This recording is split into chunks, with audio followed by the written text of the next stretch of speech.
Okay, so let's run through another example. This is going to be similar to the one that we did in the previous application problem video, but this time we'll switch it around and we'll do a fixed fastener condition.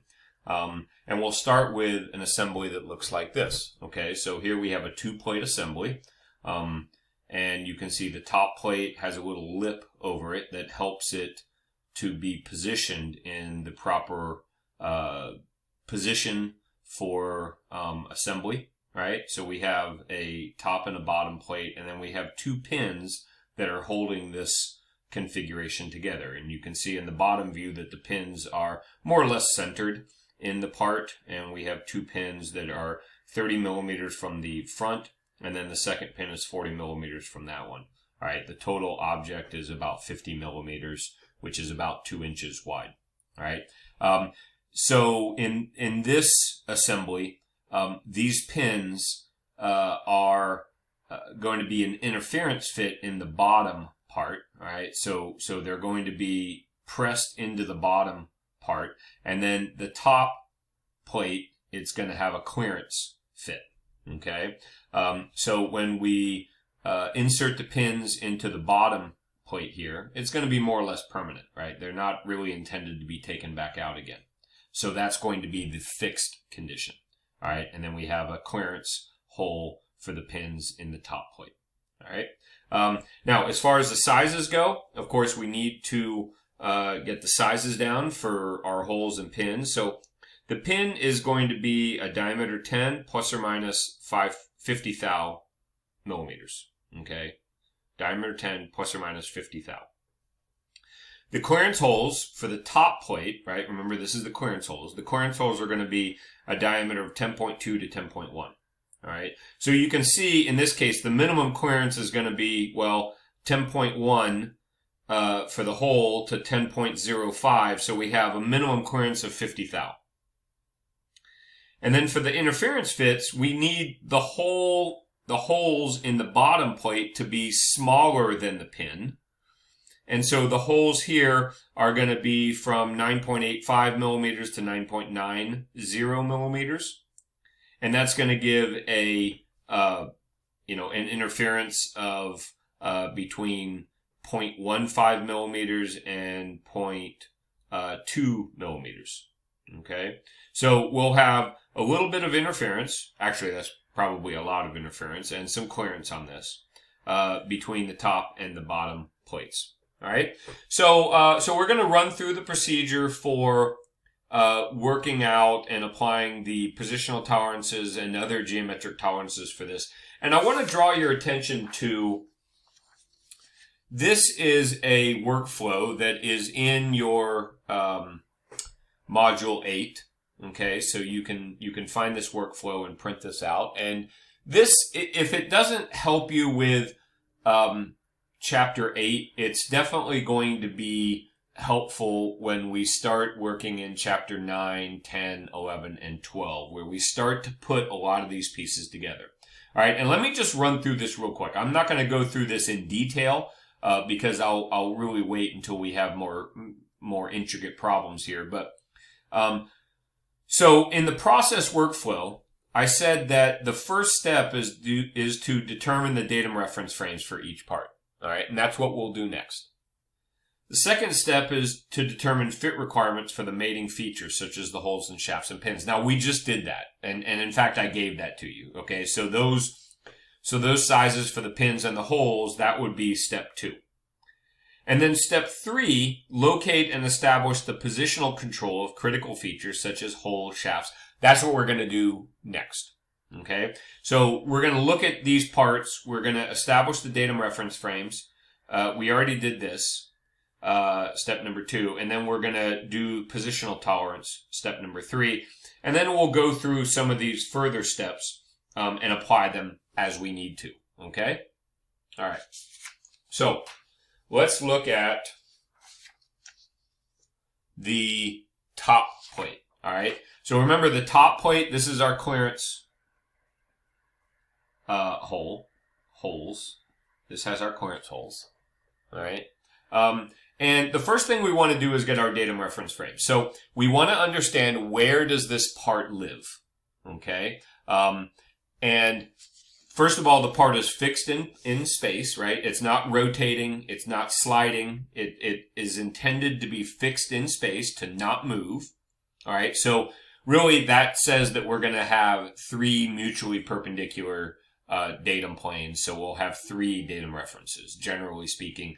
Unless you have allowable rotation or allowable translation, you're going to have 3 datum references for a datum reference frame. All right. So let's go back to our assembly. All right. And so looking at the top plate, we can see clearly that the top plate is going to rest on this surface of the bottom plate. It's going to butt up against that lip or that edge of the bottom plate. And then we want it to be edge to edge. Okay. So for this edge, which is the front edge of both parts, they're gonna line up. So it's gonna be what we would call coplanar. They're going to be in the same plane.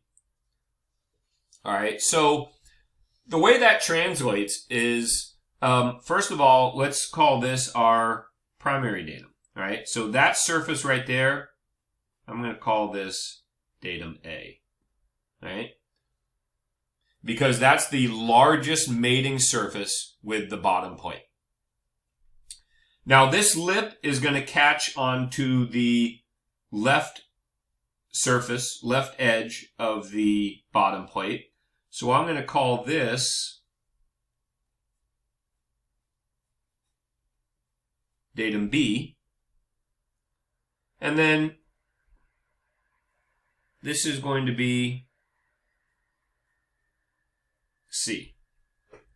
And so what I've just described with this datum reference frame A, B, C, where this part lives in the assembly, right? So we can understand that by looking at this drawing, I can understand that this is the primary datum surface, and it's going to be the most important, and it in fact lines up or surface to surface with the bottom plate here. B is right here, and then C is going to be this edge across here, which they both share kind of edge to edge. All right, so now I have my datum reference frame. I'm ready to move on to my my positional tolerance, right? So I have these 2 holes, and I want to establish the positional tolerance for this. This is a fixed fastener condition, right? So even though these are clearance holes, because the clearance holes are going to be used with a fixed fastener, that is to say the pin in an interference fit, I need to use the fixed fastener equation. So T equals H minus F divided by 2, quantity divided by 2. All right. In this case, the H is the hole size, and we're talking about the hole size for the clearance holes. So H is the MMC size for the clearance holes, and it's 10.1. We know F is the MMC size for the pins, the fastener.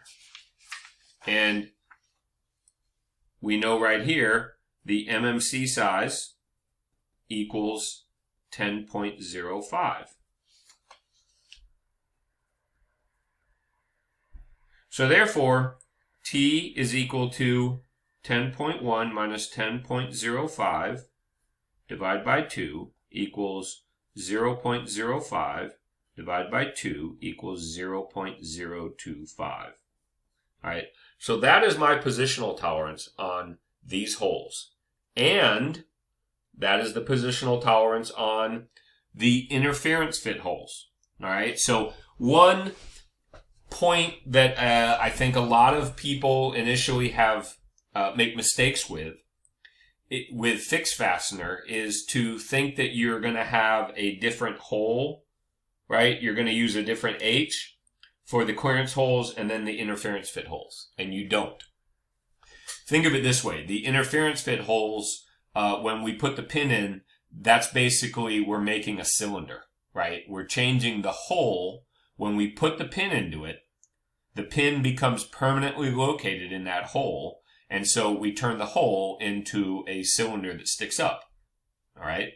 So, all right. So there's my tolerance. So I can put this right here.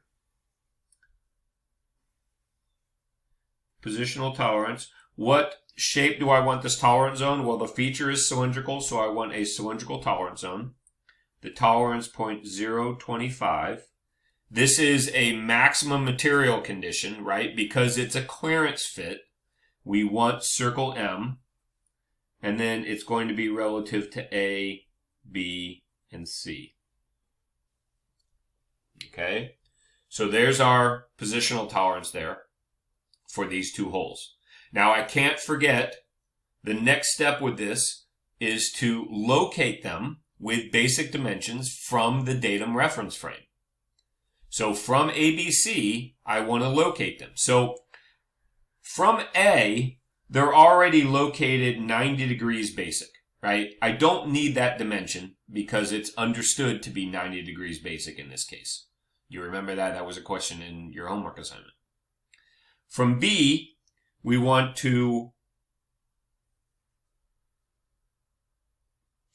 let's see, this is going to be 30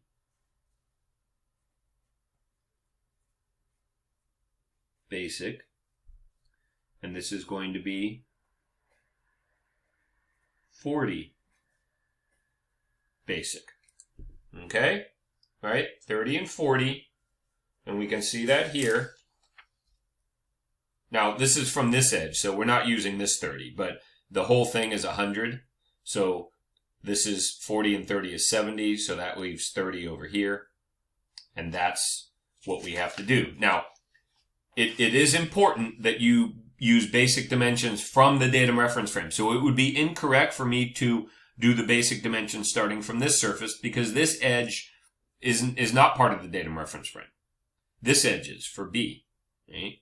Likewise from C, now I can, if I have room, I'm going to make it fit right there. 25. Part of the problem with me doing this on a sketch sheet is I always end up running out of room. So 25. So that's the same. This edge is datum C. And so 25 from there, and I'm done. All right, so now I've located it with basic dimensions. Okay, so let's move on to the other feature, right? The other plate. All right, so we got this done. Let's not forget that. Well, let's go back here. Now, one of the concepts with datum references for mating features is that the datum should match up, right? So let's pull this in here, and datum A, datum plane A, or datum feature A, mates up with that surface right there. So that's going to be, I'm going to call that D. This right here, this surface mates up with that surface right there. Now, in fact, you can, if you wanted to, you can specify just a part of this is datum, what's going to be E, the datum feature. You can do that. That's not a problem. In this case, I think that's a little bit overkill, so I'm not going to do that. But I am going to call this out here, and I'll do it on this view because E. And then F is going to be the mating surface right here, right? Because that's C. This is going to be F. Oh, now I'm running out of room. I'm going to erase that.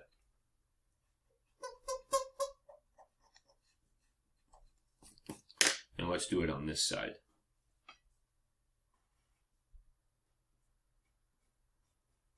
F. So now my datum reference frame for the bottom plate is going to be D, E, and F. All right. Now, by the way, I forgot to mention this with the first one, but both A, B, and C and D, E, and F do not include any datum features of size. So there's no material modifiers that I need to worry about. Nothing like that. These are just datum features, non-size features. Okay. All right, so let's move on. Now that I have the datum reference frame and I know where the part lives in this assembly, let's move on to the positional tolerance. Okay, so this is the same equation as before. T equals H minus F quantity divided by 2. And here is the point that I am very special, making a very special note of mentioning over and over again. The H in this case is the clearance hole. It does not make any sense, nor does it work to use 9.85. And I'll show you why, right? It's a very common mistake, but the H here is the clearance hole, which is, well, we did it right here, 10.1. All right? So it's going to be 10.1. F is, well, it's the same over here. It is 10.05. And so you will be completely not surprised at all to find out that T equals 10.1 minus 10.05. Quantity divided by 2 equals 0.025. It is exactly the same number. I did this just to prove it to you. It is exactly the same number, and it should be the same number. It's the same numbers that went into the equation. So nothing changes. Now, if you're thinking, well, why did we use the clearance hole and not this hole? Well, I'll show you why. Let's replace the 10.1 with the 9.85. So if we do T equals 9.85, right? That's the MMC size of this, of this hole, the minimum hole, 9.85 minus 10.05 divided by 2. Well, you should already see a problem. 9.85 minus 10.05 is going to be a negative number. And we can't have a negative tolerance. So that right there, if you're worried about, well, how will I remember to not make that mistake? If you see a negative number, you've made a mistake. Okay, you can't have a negative tolerance. All right. So how does, so we know this is there, and really this is going to be the same feature control frame with one exception. All right. So actually I should say with 2 exceptions, but the datum reference frame is going to change. So let me put this in here, and I'm going to have to be careful to fit it all in because I'm going to run out of room. The geometric the symbol.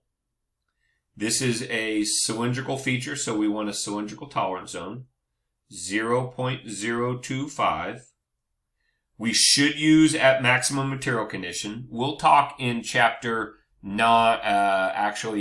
we'll talk in chapter 12 about using something other than maximum material condition. But where we need to change this is we need to use a projected tolerance zone right here.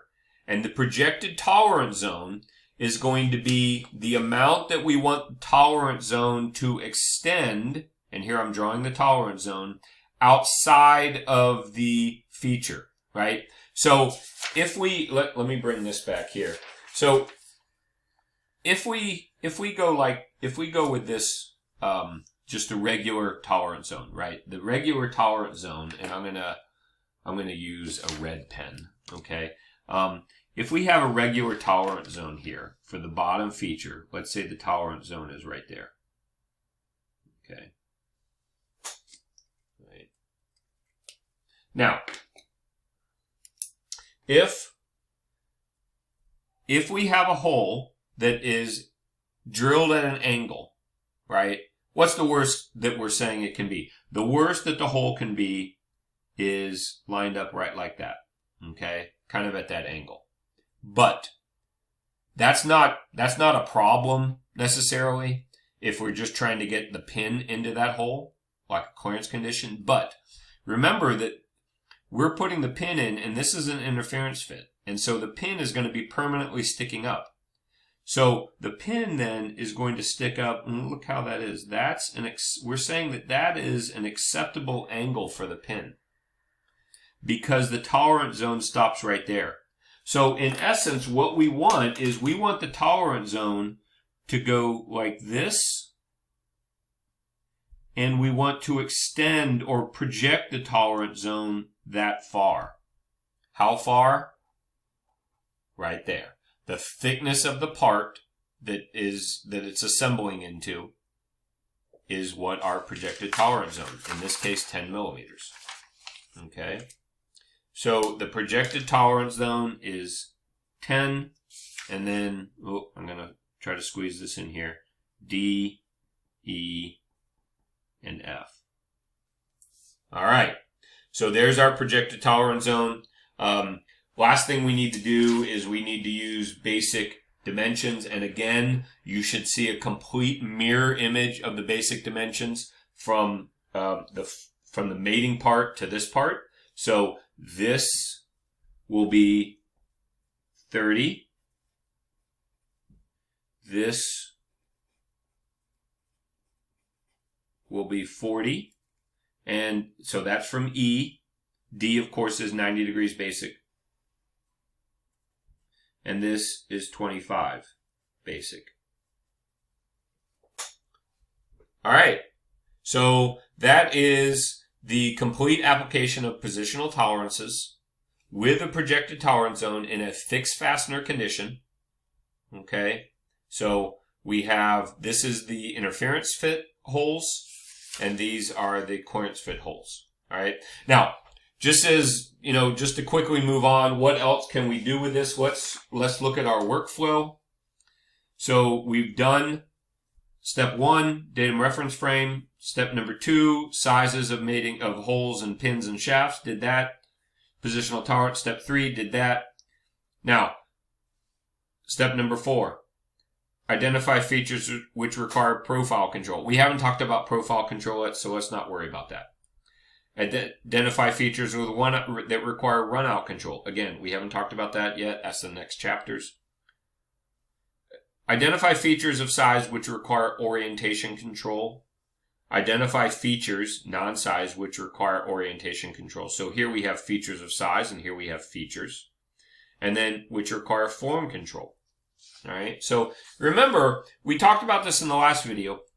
It's a good rule of thumb to make, and it's probably more than a rule of thumb, it's advisable to make your primary datum have a form tolerance.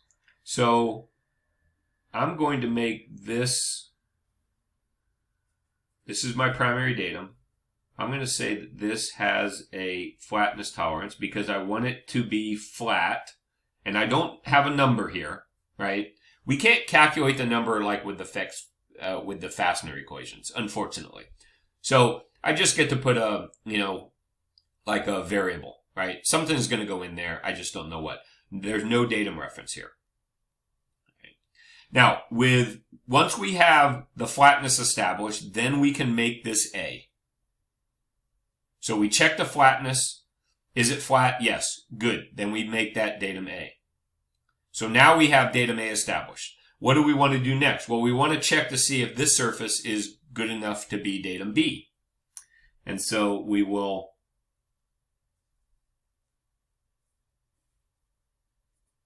I'm kind of limited in the space here, so I'll use these leaders. I want this surface.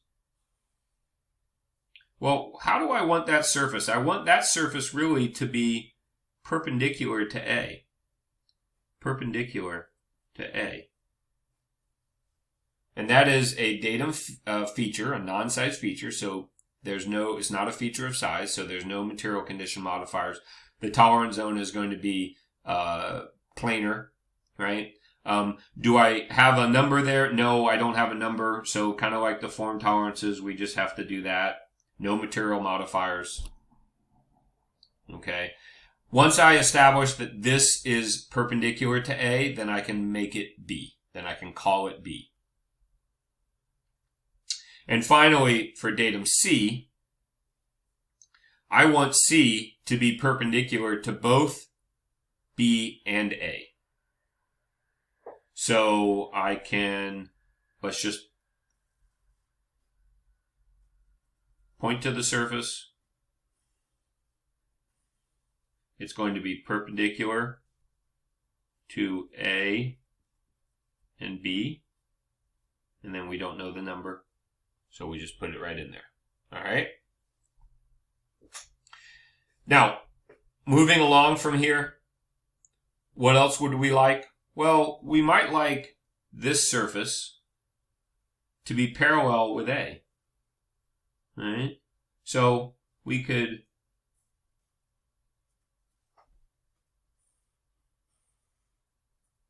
parallel to A.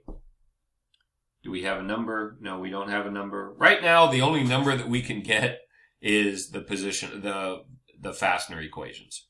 Now, let me just say, so if you're wondering, well, gee, how do you get the number then? Well, you get the number by looking at what kind of sizes and dimensions for this would make the part not work. And then you set that as your tolerance limit.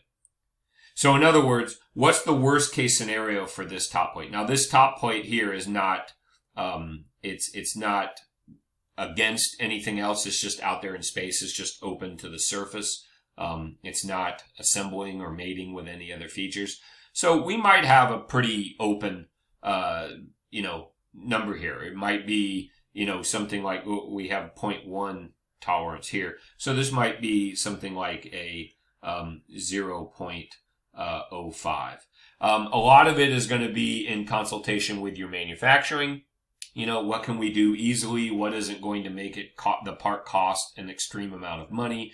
You might also do it with quality control. What can we measure easily? Parallelism, perpendicularity, flatness are relatively easy to measure. Okay. So we don't really need to worry about that. So we might just do a 0.05.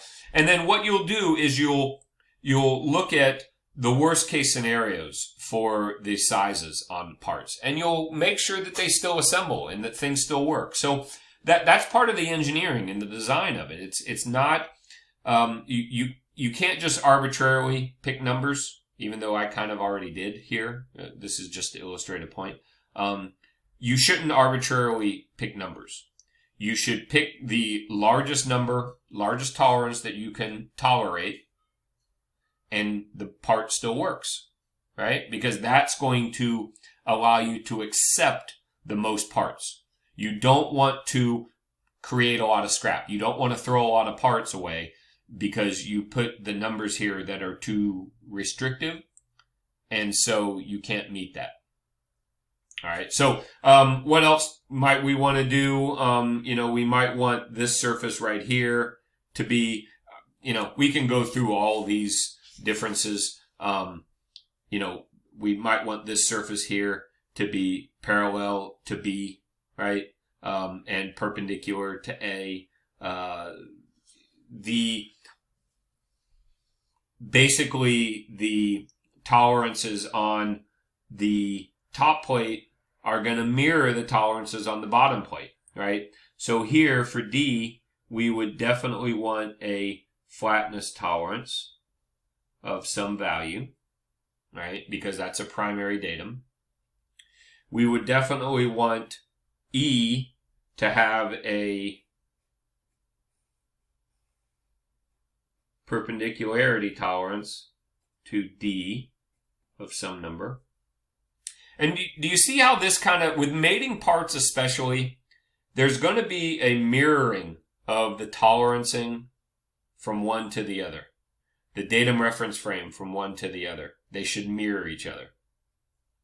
And then we can do this likewise. We can say, hey, I want that to be perpendicular to D and E. Like so. All right.